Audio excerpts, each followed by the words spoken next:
So it's starting. And this Hangout on air is live.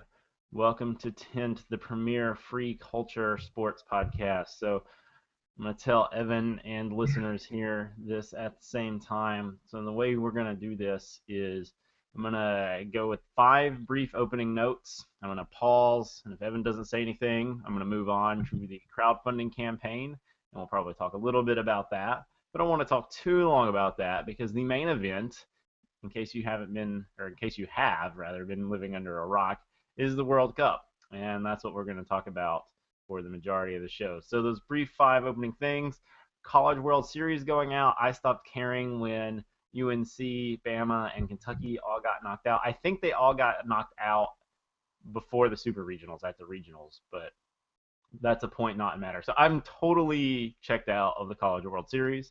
There have been tons of U.S. Open Cup shockers. The MLS is not doing well, although they sort of pulled it together after a bunch of MLS teams got knocked out. The MLS teams started thinking, hey, maybe we should actually play our MLS quality players instead of our guys that we were thinking about sending to the USL Pro. The USL Pro is the minor leagues, for basically. It's a little more complicated than that. But MLS Fantasy, unlimited transfers from now until June 29th. So this is June 21st at 10:01 for anybody listening live. But that's when we are recording. So you got 8 days basically until I get this out, because I'll get it later. So I just want to say, I usually do this at the end, but because of the World Cup stuff and because of, specifically the World Cup and getting involved in the World Cup, I wanted to mention to people that you can get involved. We are covering every single game at the World Cup on sportazine.com. And most of the round of 16 games and semifinals and quarterfinals and finals are all available if people want to do that. Only 2 of the round of 16 games have been taken thus far. Evan and I will divvy up anything that anybody else doesn't take. But for now, that's what we've got. I also, just the last thing I want to say is the Champions League and Europa League draw is Monday, so day after tomorrow. And both Celtic and Malmo will find out who they play, because their leagues are so terrible that this is when they start playing. And that is all I have from the brief news and notes section. Are we ready to move on to the crowdfunding campaign?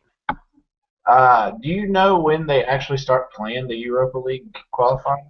I do not off the top of my head, but I believe that it is later this month. So it's like a week after the draw, basically. Huh.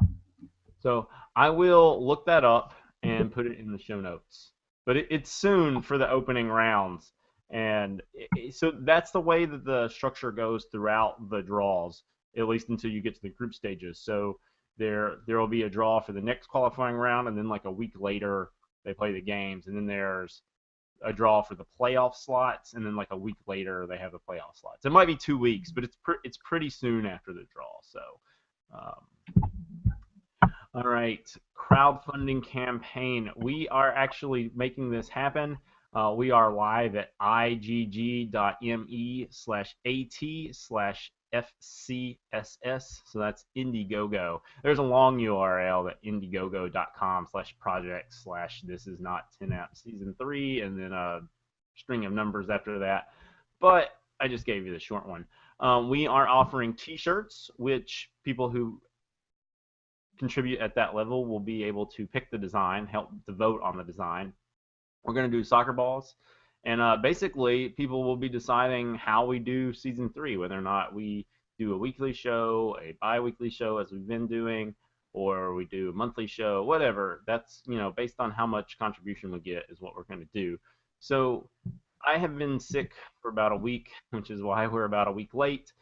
And I had planned to go on for the entire World Cup, so we're getting started a little late, but we're still ending on July 13th. I figured it was a date that would be easy for people to remember. Hey, when, I want to contribute, but I just don't want to do it right now. When do I have to do it by? Well, you have to do it by the World Cup. Actually, you get a few more hours at the World Cup because it ends at 11:59 Pacific time, 11:59 p.m., 23:59 Pacific time on July 13th. So you get a few more hours at the World Cup, but that day, July 13th, is the last day of the crowdfunding campaign.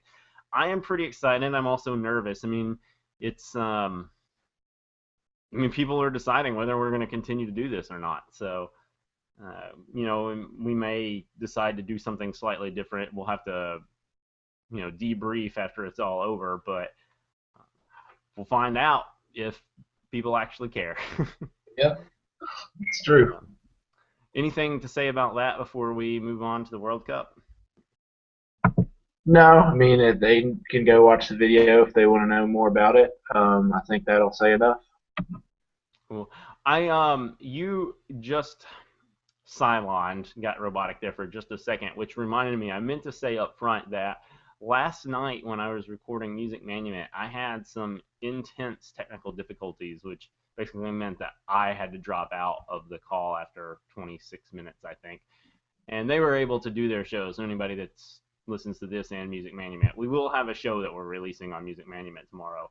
But hopefully that doesn't happen here. I've got another laptop ready to go in case that does. I'm using a different browser. I think it was the browser that was the problem, but just in case this live video goes down, that is happening, and like I said, I've taken some measures to change it. So Yeah. anyway, let's hope for the best on that. Let's get into the World Cup. So there's no standings yet in the predictors since the group stages aren't over. I think the big story, well, there's been a lot of big stories, but one of the big stories has been CONCACAF. Done very well. Costa Rica and Mexico in particular. U.S. probably about where they're expected to be, but doing well nonetheless. Honduras sadly has let CONCACAF down. I thought after the France-Switzerland game and then the opening goal against Ecuador that maybe Honduras was going to be good too, and France was just that good. But Honduras ended up conceding 2 goals last night to Ecuador and losing 2-1. Yeah. So, anything to say about CONCACAF, Honduras included or excluded? Well, I think Costa Rica's come and surprised a lot of people playing Uruguay and Italy so well. They play with a very high line, which seems to work. I thought maybe Italy would figure it out with Pirlo's passing, but Balotelli and others were just offsides all of the time. So I don't know if they'll figure it out or not.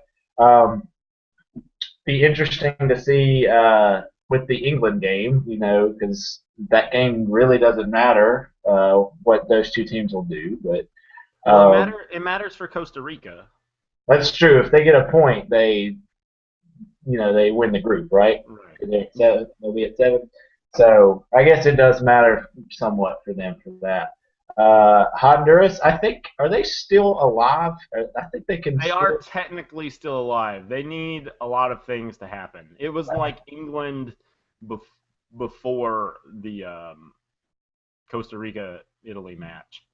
So Well, yeah, they Switzerland scoring those two late goals kind of yeah. hurt them If more. if if France had won that game 5-0, then Honduras would not be in too bad a shape. But um, yeah, who knows at this point? But they are still clinging to a little bit of hope. And So Mexico's in one of those situations where they need to beat Croatia. Um, Croatia should be at 3 points, so a draw will get them through. But I want Mexico to show up and look really strong against Croatia. yeah, that would be good. I heard um somebody saying that like Croatia had been really underrated, but I had heard a lot of people talking really highly about Croatia before the tournament, and they lost to Brazil 3-1. Now I know that there were a lot of dodgy calls in that, And but Mandzukic didn't play.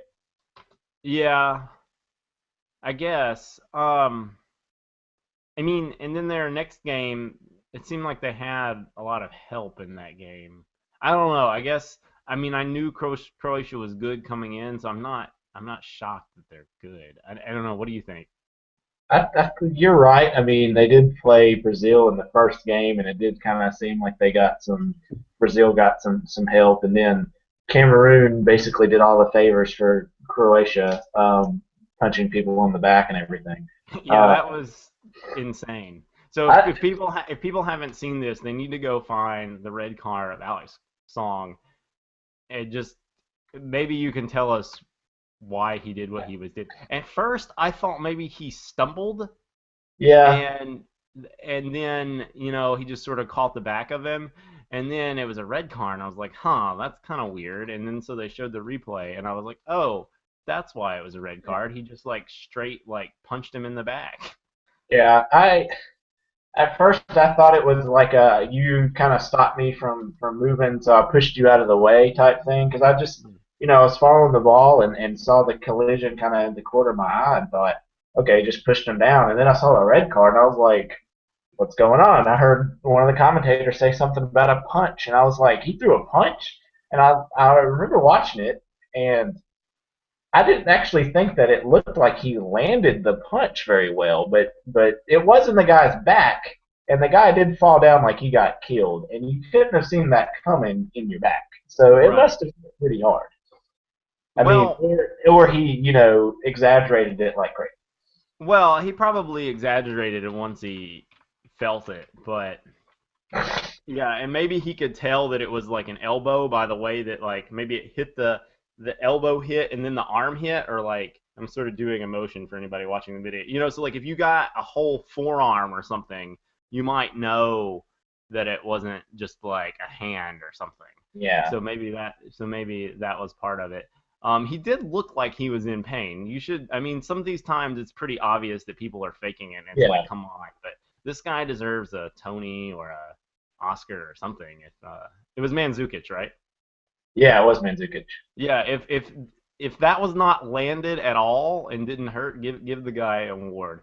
But the fact of the matter is if you have violent conduct, you don't have to land it. If you throw a punch, that's violent conduct, and you can be tossed out of a game. So connecting it doesn't, it's actually not that important. Now I don't know how violent.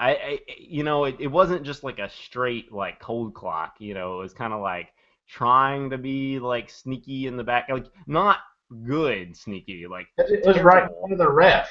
Well, right, yeah. So it was like not sneaky at all, but it was like sneaky to Manzuka, like, and it was like not like in his face, because like hands to face is always a red card.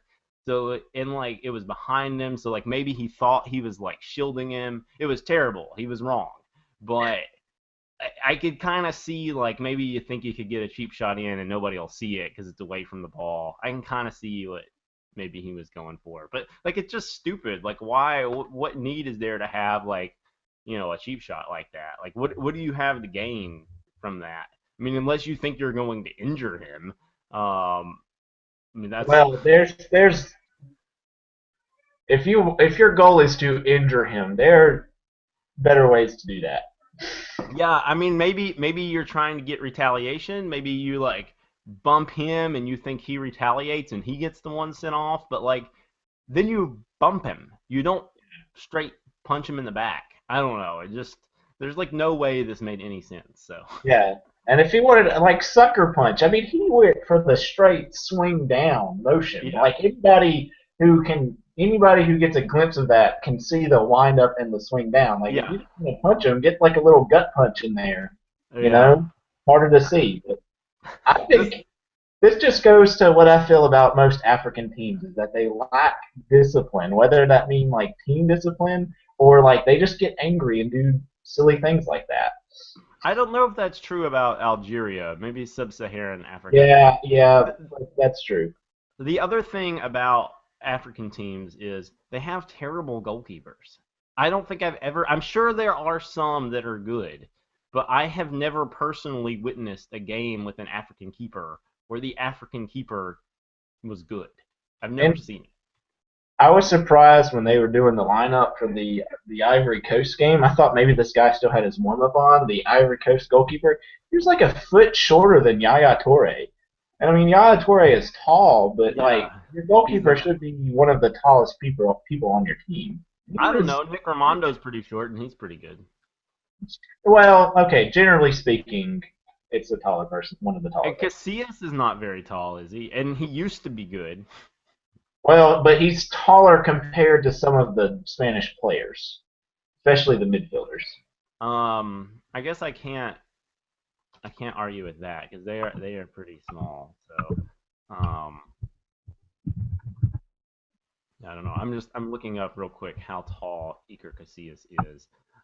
And 6'1", he's 6'1", so he's not as small as I thought he was. So but he's not the 6'4" prototype basically either. yeah, no.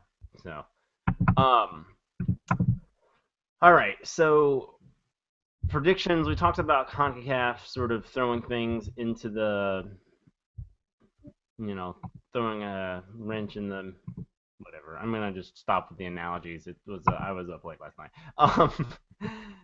So we mentioned that also Iker Casillas used to be good. Spain is out. England is also out. So anybody that had them doing well needs to, I don't know, I guess get ready for the second chance bracket. If I remember correctly, in 2010 there was a second chance bracket. So Once maybe the they'll teams have been decided, once the 16, yeah, had been decided. So I'm pretty sure that's what they did. So get ready for that. Costa Rica has made it to the round of 16. So I mean, it's you can't go back and change your brackets. So tough luck if you didn't have Costa Rica going through. I didn't. I did have England going out though. I had Uruguay and Italy going through from the group. So I um, don't remember. I would have picked Uruguay and Italy. I don't yeah, think now I'm starting to wish I'd picked Costa Rica and Uruguay because I wouldn't have picked against Uruguay regardless, but just because I wanted to see them stay in. I thought Italy might just I don't know. There's all this talk about Italy not being right for some reason, whether it was they've got some new players in there who have very few caps uh, playing, and so I was like, well, maybe they'll find a way to get knocked out. But Italy is Italy. I think they'll manage against Uruguay, and unfortunately Uruguay will go out. But we'll see on that one. yeah. So I do want to say one thing. You mentioned earlier about Costa Rica and people being, it being shocking about that. I wonder how shocking it is considering Costa Rica is like the entire country is a jungle. I mean, they have cities too, but I mean, it's like tropical Well, climate all over the it place. it also goes back to what I put in my. I think I wrote up the Costa Rica one of the Costa Rica games, Costa Rica Uruguay probably. Uh, Costa Rican players don't play in Europe. They play. I mean, there's like two that play in Europe, and the rest play in the MLS, Costa Rica, or other countries in the area. And a lot of those leagues are mid season. I mean, even one or two of the ones that play in Europe are like in the Swedish league, which is mid More or season, less, yeah. or there's other ones that just play and they're in mid-season form. They haven't gone through a hard, grueling, tough season like these teams from Uruguay, Italy, England. All these players have played 40 plus games against Premier League competition, against Serie A competition, with when you add in cups and the leagues and everything. So they're tired. Um, After a long season. They haven't had any rest. They've had about 3 weeks rest for some of them. The Spanish team coming off, most of them played in well, not most of them, but a lot of them played in the Champions League final, which was about only 2.5, 3 weeks before the World Cup even started. So they've had a long, grueling season. Um, they just finished. Normally, they're in rest up mode for gear up for the next season, and so they're not as fit as this Costa Rica team might be. Yeah, that's not where I thought you were going to go with that, but that's interesting. What I thought you were going to go to is even aside just from living in those conditions, they play in the hot, humid conditions all the Mm-hmm. time. I mean, two of these guys play for Columbus, and one of them plays for New York. So none of them are playing for Dallas or Houston, but they're going down to Dallas and Houston in the summer, and it's hotter in Dallas and Yeah. Houston than it is in some of those places that they're playing in Brazil right now. Mm-hmm. So I mean, because it's not winter in the tropical area of Brazil. I hate it when people say that because you don't have winter and summer in tropical areas. You have a rainy season and a dry season. But you're seeing the rainy season in a lot of these places because there's downpours. But in that's cooling off the temperatures a bit, but it is still incredibly humid. And as anyone that has lived in the southeastern part of the United States knows, humidity is huge. Mm. I mean, it's tougher to play in humidity than it is heat. Yeah.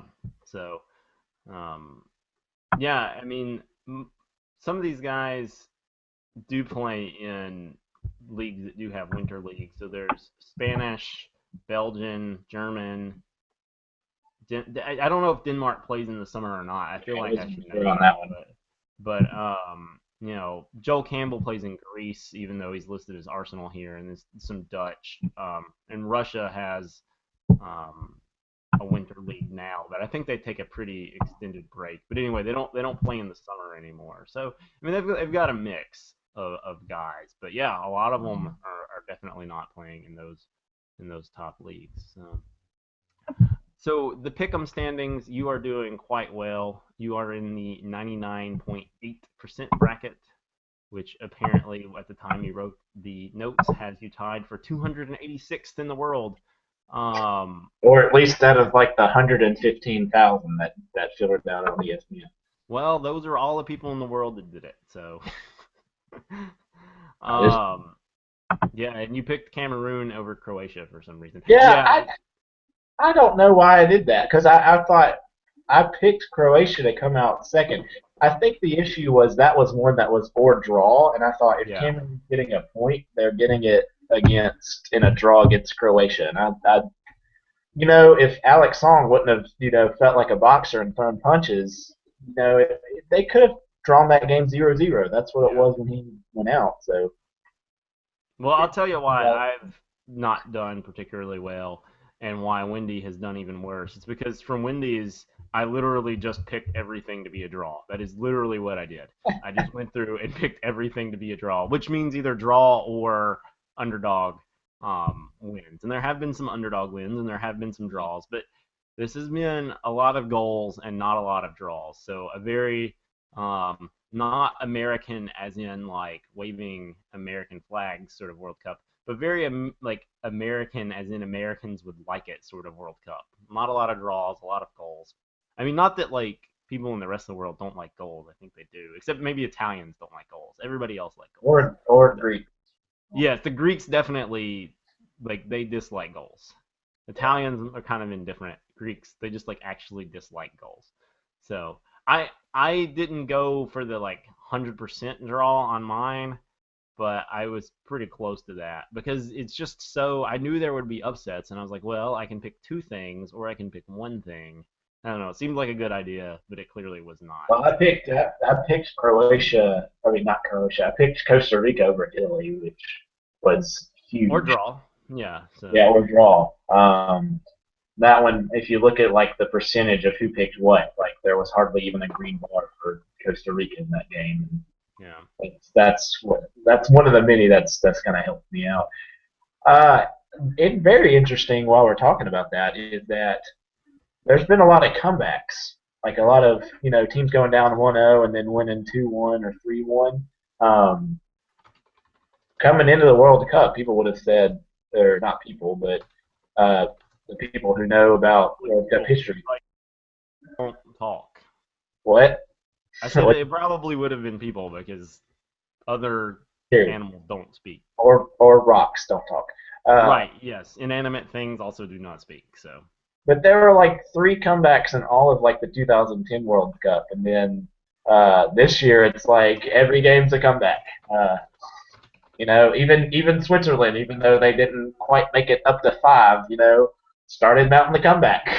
Yeah, and the Ghana US game, there was a bit of a comeback in there. Yeah. So, or So I twice, mean, sort of, depending on how you look at it. So, yeah, yeah, momentum wise at least, or yeah, yeah.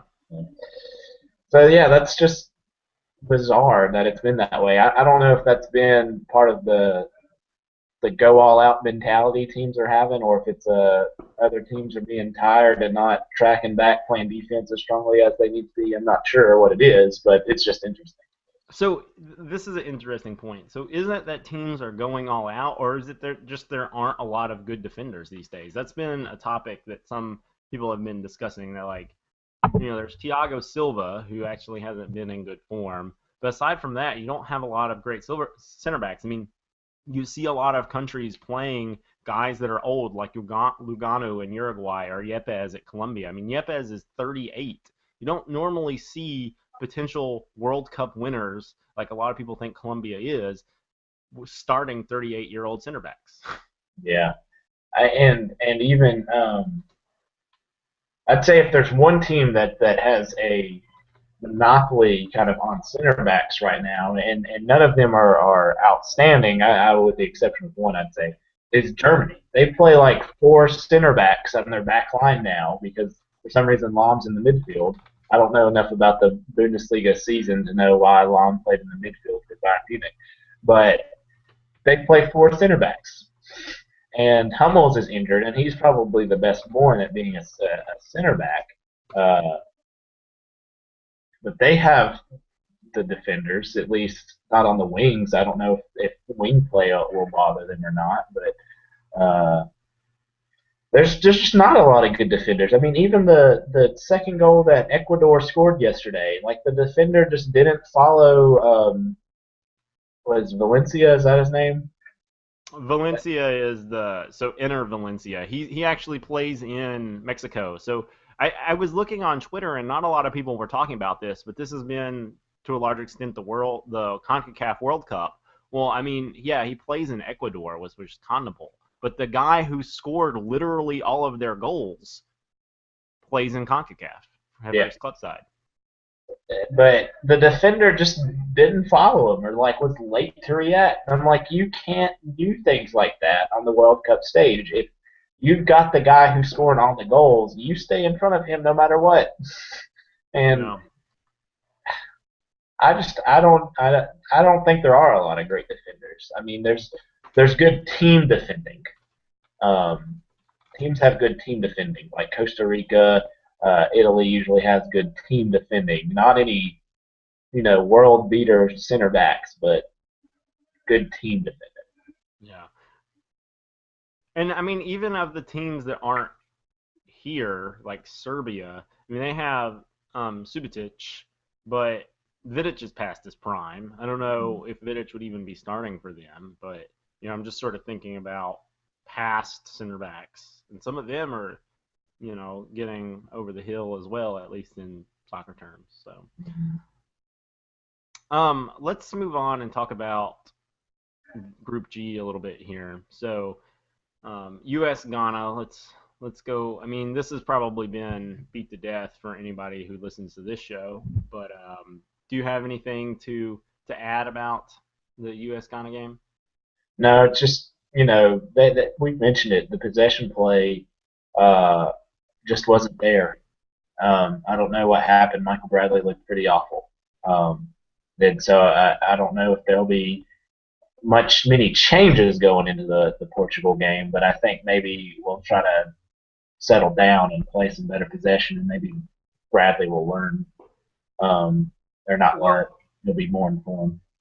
so they've tried this new formation. I mean, it was the same starting lineup, but like we're not really playing with a left midfielder anymore. We're sort of playing with Beckerman and Jones and Bradley all being holding midfielders, with Bradley going forward and Jones sort of like ostensibly on the left.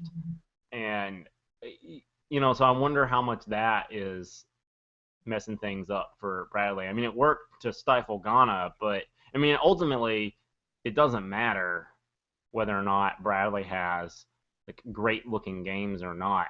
If we're clogging up the midfield successfully, and Bradley is a part of that, then he's doing his job. I mean, people say we need him to score goals and get into the attacking stuff, but I'm not convinced that we do. I mean, that's what we've done up until now, but I don't think he needs to be in the attack at all. I think he needs to be that central, like, let's, calm down, keep possession, just be like, the center of the team. He doesn't have to be in the attack at all. In fact, I wouldn't. I'd play him more in the holding role than being in the attack. Then what do you do with Jones and Beckerman then? Yeah, I don't know if I would have Beckerman starting, but that's just I would start Zusi, but the problem I think is that Zusi plays on the same side as Bedoya, and so you kind of run into a problem there. If you could play Zusi on the left and Bedoya on the right, um, get Jones and Bradley as both holding mids, play Dempsey kind of the top of a five-person midfield, and then Altidore up top. Let's see, Altidore's injured now, so that kind of throws everything out. Yeah. I would almost move Dempsey up top completely, still play Zusi on the left. Um, then I don't know who you'd have that five-person midfield, basically a five-person midfield again. I don't know who you'd bring in. I mean, you could have Beckerman, but then Bradley would play up top. So Bradley's still going to be up top in that formation. What did you think about my Christmas tree formation that I suggested? You, I'm trying to. That is the 4-3-2-1. 4-3-2-1. Yeah. I'm trying to remember now. So I had the three holding midfielders: Bradley, Oh yeah, Jones, that's and right. Beckerman. And then I had Mix and Clint as attacking Wait, midfielders. who was that? Who Who was just what? mix? Mixed Dixon, and you could put. I mean, Graham Zusi has played centrally,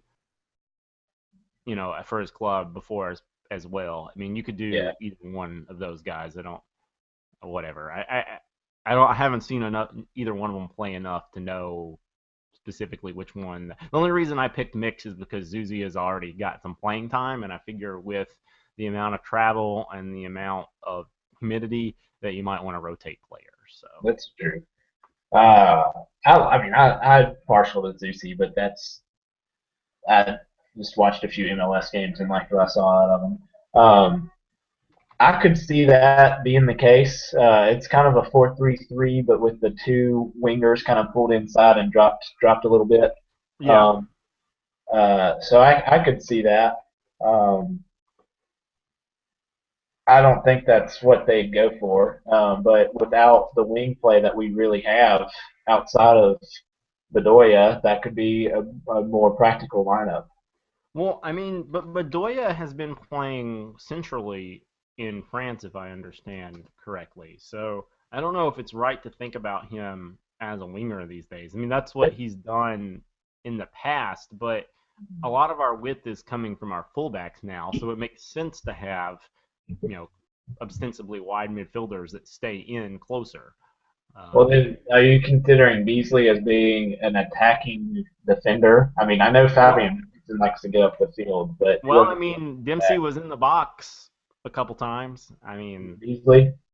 yeah, what did I said Dempsey. Yeah, Yeah, Beasley got up there a couple times. I mean, and I that think he stays at home more than Johnson does, but I still think that some of our width is coming from him. Yes. and I think that that's a strategy that teams are employing now, especially Brazil. Um, is the left and right backs are an attacking option, and the center defensive mid drops back, and you're basically playing a three-man back line. This Yeah. is what Well, they did with Luis Gustavo. yeah. When Marcelo or Marcelo, I don't know what it's supposed to be, It's thinks got to be Marcelo. Even I don't understand because like those Spanish announcers that are saying that, they should know like the I. It just doesn't make any sense to me no, it unless it's has something weird from Portuguese that's different from other Romance languages because there's no, a line with a dot over it. Um, so that should be obviously not the E sound in a Romance language, but whatever. I don't know. But basically, him and Danny Alves are going up, playing the wings, and Luis Gustavo's dropping back, and they're playing with Luis and Silva with like a three-man back line whenever the teams attack. So that's kind of what the U.S. might be moving towards or need to move towards with Fabian Johnson on the right side because I mean, admittedly, he had just been in the box whenever Ghana eventually scored, but he failed to track the guy to the goal, and he got a free shot. I mean, it was kind of Fabian Johnson's man marking uh, problem that caused that goal. So if they went to more of a left back that was doing the same thing, then that could work. But I don't know who you play in left back unless you're talking about playing Beasley, who used to be a midfielder, um, as an attacking left back. Well, I mean, Chandler. So what I did is I put Johnson back on his natural left side. Obviously, there Jurgen wants him to cut in. That's why he's put him on the right back. But he doesn't play right back. He plays left back.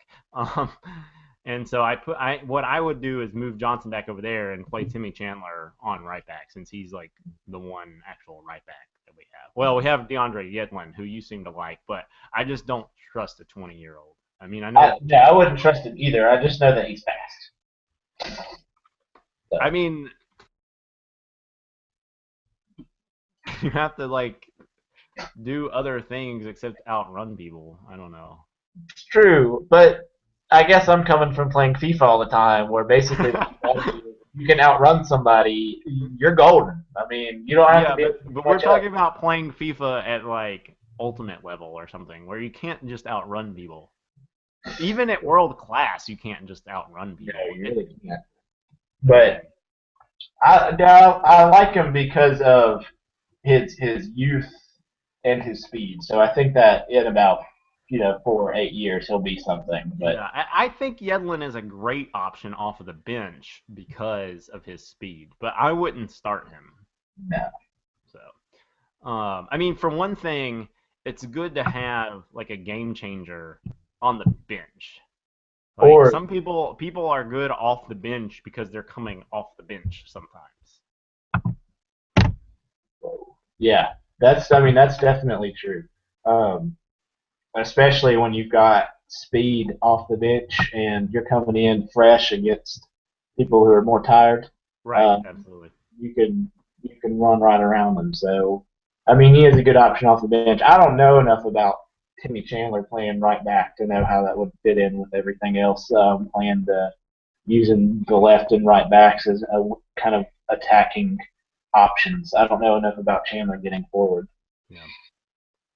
All right, so I think we can just sum up the Germany v Portugal game with Portugal was terrible, Pepe is stupid, Germany won 4-0. Um, let's move on to the Germany Ghana game, which is 3 p.m. today.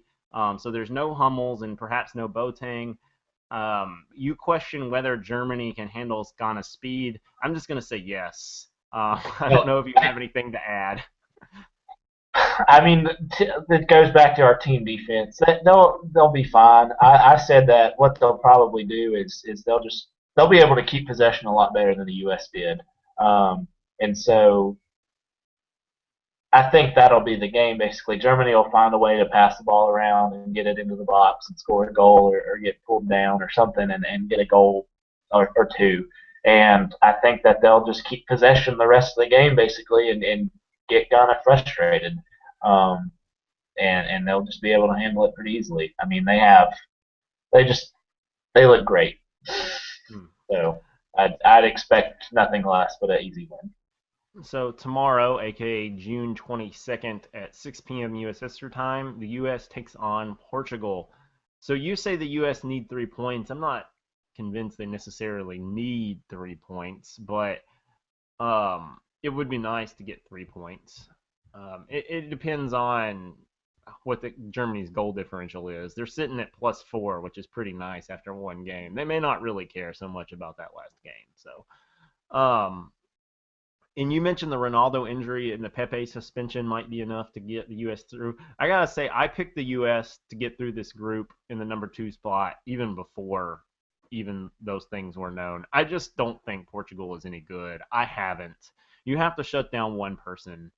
Um, And he's kind of shut down himself. I mean, not because he wanted to, but he's right. playing with an injury that basically some doctors told him that, look, if you play with this, you could ruin your career.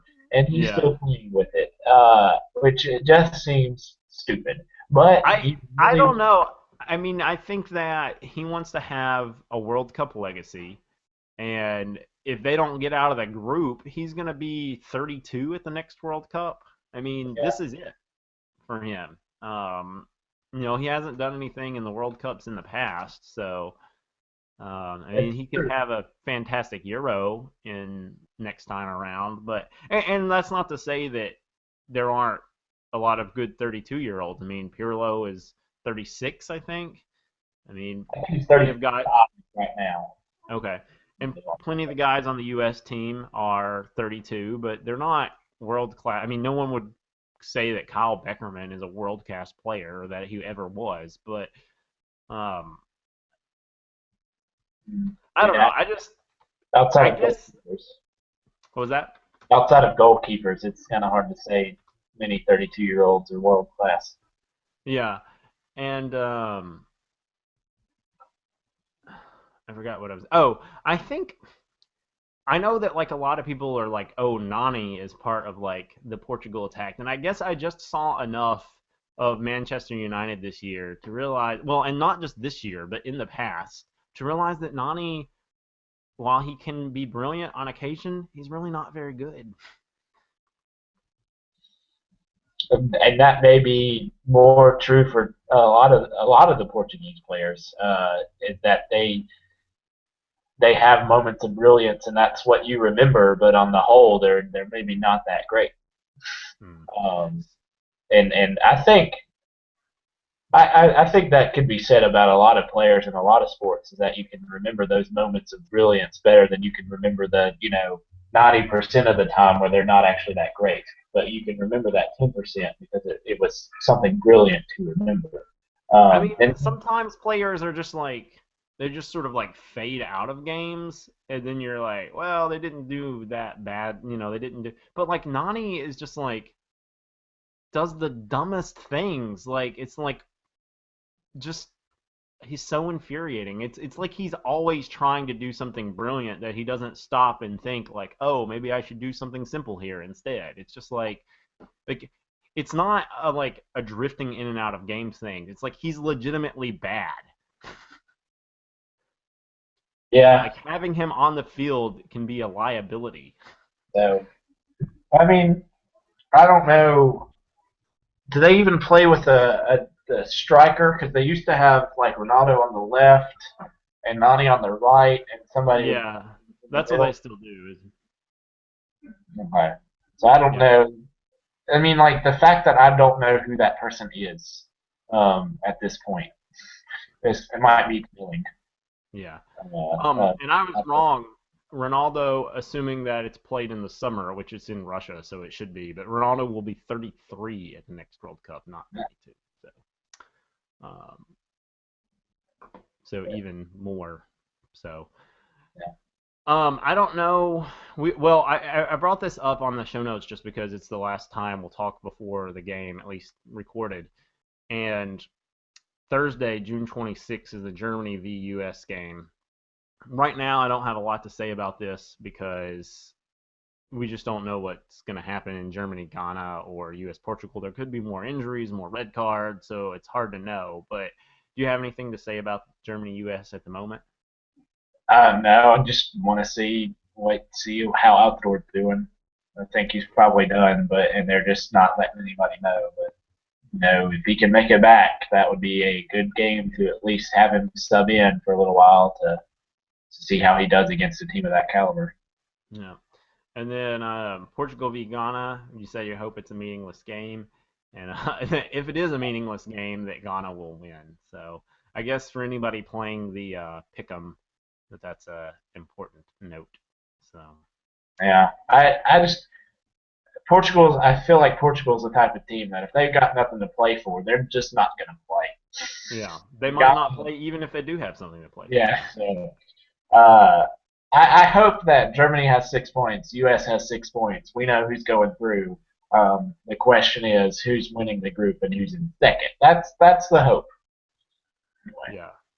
So and the group that they're playing against has Belgium as the front runner. Yeah, So I'm not being too worried either way if we're yeah, first. yeah. So our next show will be at this time on June 28th. So that's next Saturday, not the 2 week schedule. So we're doing a few more shows during the World Cup, and we will have slightly fewer World Cup games to discuss in that period than this last. Well, maybe not because this has been more than a week since we had the first show. But anyway, there's a day break on that Friday, and then well, yeah, I guess it's just one day break because we'll be doing the show before the games on Saturday. But during the round of 16, there will be 2 games a day instead of 3. So life will get back to a little bit more of some normalcy. Whether Yeah. that's good or bad, I will leave up to you. So, but this has been Tint, the premier free culture sports podcast.